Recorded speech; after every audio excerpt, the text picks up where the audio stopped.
We have a couple of questions about BTK inhibitors, and you already talked a little bit about the role of those and why they're significant in treating CLL. But another patient is asking about of course, a lot of patients wonder, what are the side effects? You hear chemo and like, oh my gosh, the side effects are going to be awful. Can you talk about the side effects and even maybe some unusual side effects that you've heard of from patients when using the BTK inhibitors?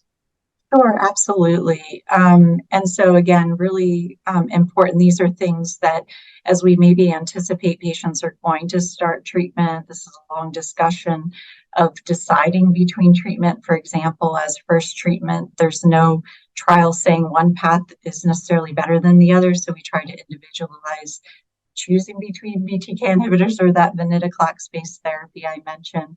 Some of that, though, comes about and what expected side effects are, expected side effects for the individual. I try for patients to hear it from myself, other members of the team, the nurse, our pharmacist, for example.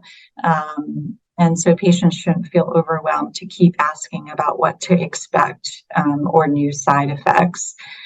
There are some side effects we talk about regardless of the treatment. So I'll just point out anytime you're starting treatment, you'll hear the team talk about risk for infection, monitoring for fevers, reaching out to us about those kind of side effects.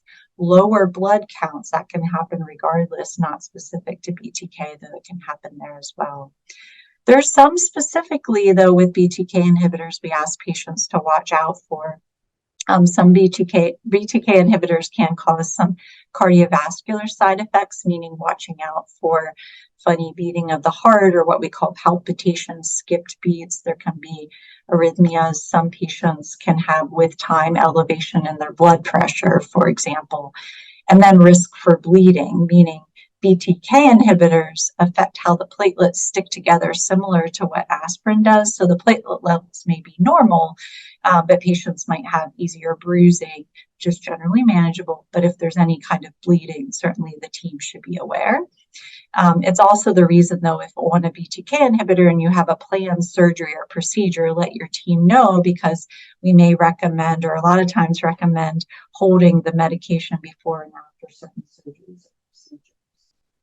Other side effects can be muscle or joint aches. Some patients have some gastrointestinal side effects like looser stools or sensitivities to certain food causing looser stools, for example.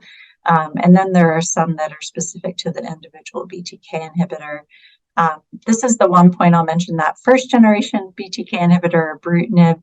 Part of the reason for the second generation, zanubrutinib and acalabrutinib, is not necessarily of them working better, but to have less of these side effects that I just mentioned.